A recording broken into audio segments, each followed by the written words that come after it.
আসসালামু আলাইকুম, আমি আরিফ আহমেদ। আপনাদের সকলকে আমন্ত্রণ জানাচ্ছি কাই টিভির নিয়মিত স্টক মার্কেট আপডেট ব্লগে। আজকের ব্লগে আমরা যে বিষয়টি দেখব সেটি হচ্ছে আজকের দিন, অর্থাৎ এই যে 24 এপ্রিল 2025, আজকের দিনে স্টক মার্কেট রিলেটেড যতগুলো নিউজ পোর্টাল রয়েছে সেই নিউজ পোর্টালগুলোর মধ্যে যে সকল খবরগুলোকে একেবারে তারা হাইলাইট করেছে সেই খবরগুলো আমরা দেখব।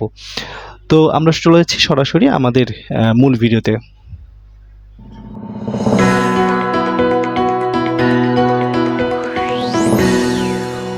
অসংখ্য ধন্যবাদ ইন্ট্রোর পর আমার সাথে সংযুক্ত থাকার জন্য। তো প্রথমেই আমরা যে নিউজ পোর্টালটা চলে যাব সেটি হচ্ছে গিয়ে sharenews24.com-এ। sharenews24.com-এ লিড যে নিউজটি করেছে সেটা হচ্ছে বাজার শৃঙ্খলা রক্ষায় ব্রোকারেজ হাউসকে এগিয়ে আসার আহ্বান। অর্থাৎ আমরা জানি যে বেশ কয়েকদিন ধরে কিন্তু টানা 8 দিন ধরে প্রায় মার্কেটটি পড়ে যাচ্ছে, এবং এই এমতাবস্থায় কিন্তু গতকাল বুধবার একটা বড় ধরনের আন্দোলন হয়েছে, এবং এই আন্দোলনটি করেছে ব্রোকারেজ অ্যাসোসিয়েশন অফ বাংলাদেশ, এবং তারাই কিন্তু এই আহ্বানটি জানিয়েছে। আমি যদি একেবারে নিউজ থেকে আপনাদের কিছু অংশ আপনাদের সাথে শেয়ার করি তাহলে হয়তোবা আপনারা আরও বেশি উপকৃত হবেন। বুধবার 23 এপ্রিল ডিবিএ সচিব দিদারুল গনি স্বাক্ষরিত এক বিবৃতিতে এই আবেদন জানানো হয়েছে। এদিকে শেয়ার বাজারে অব্যাহত মন্দার প্রতিবাদে Bangladesh capital market investment association বুধবার বিকালে একটি মানববন্ধন ও প্রতিবাদ সমাবেশ ঘোষণা দিয়েছিল।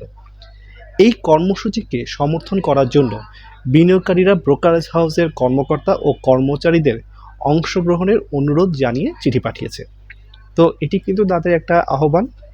তারা আসলে মনে করছে যে তাদের যে এই যৌক্তিক যে আন্দোলন, সেই আন্দোলনের সাথে যেন ব্রোকারেজ হাউসগুলো যাতে সম্পৃক্ত হয়, তাদের একটা আবেদন রয়েছে আসলে ব্রোকার হাউসের কাছ থেকে, যে যেহেতু ব্রোকার হাউস তাদের সবচেয়ে বেশি নিকটজন, তো তারা যদি এই আন্দোলনে সম্পৃক্ত হয় তাহলে এই আন্দোলনটা আসলে আরও বেশি বেগবান হবে।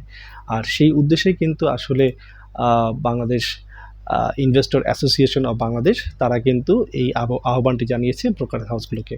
আমরা পরের নিউজ পোর্টালে চলে যাচ্ছি।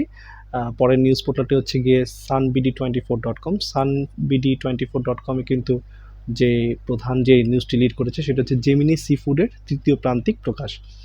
তাছাড়া অনেকগুলো কোম্পানির প্রান্তিক প্রকাশ করেছে, যেমন বাটা শু 2024 সালের জন্য 445% লভ্যাংশ প্রস্তাব করেছে। এরপরে রয়েছে এনভয় টেক্সটাইলের তৃতীয় প্রান্তিক প্রকাশ হয়েছে। এই নিউজগুলোকে আসলে sunbd24.com তারা কিন্তু লিড করেছে। আমরা পরের যে নিউজ পোর্টালটা রয়েছে অর্থাৎ অর্থসূচকের নিউজ পোর্টাল একটু দেখে আসি। তারা কিন্তু প্রধান যে নিউজটিকে লিড করেছে সেটি হচ্ছে কি সূচকের পতনে চলছে লেনদেন। তো সূচকের পতনে লেনদেন চলছে। আর তাছাড়া আইসিবি মিউচুয়াল ফান্ডের ইউনিট বেচবে প্রাইম ব্যাংক, এটাও তারা লিড করেছে। এই মূলত ছিল অর্থসূচকের।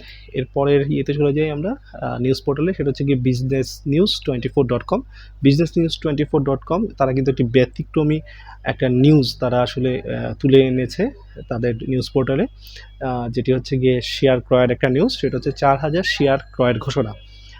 একটু বিস্তারিত বলি, সেটা হচ্ছে গিয়ে বিজনেস আওয়ার 24 প্রতিনিধি জানিয়েছে শেয়ার বাজারে তালিকাভুক্ত কোম্পানি আইপিডিসি ফাইন্যান্সের পিএলসির চেয়ারম্যান শেয়ার ক্রয়ের ঘোষণা দিয়েছে। এটি অবশ্যই একটু ভালো খবর।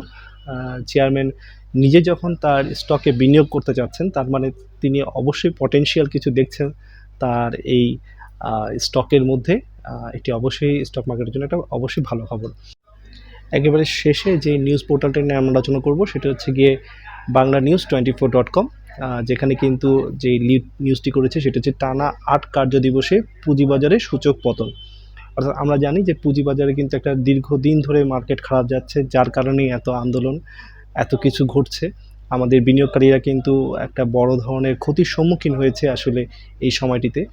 তো আশা করব যে আমাদের পুঁজিবাজারে এই খারাপ সময়টি কাটিয়ে উঠবে, একটা ভালো সময়ের দিকে এগিয়ে আসবে। তো এমন প্রত্যাশা রেখেই আজকের মতো ব্লগটি এখানে শেষ করছি। নিশ্চয়ই রোববার থেকে আবার নিয়মিত ব্লগ পাবেন। ততক্ষণ ভালো থাকবেন, সুস্থ থাকবেন। আল্লাহ হাফেজ।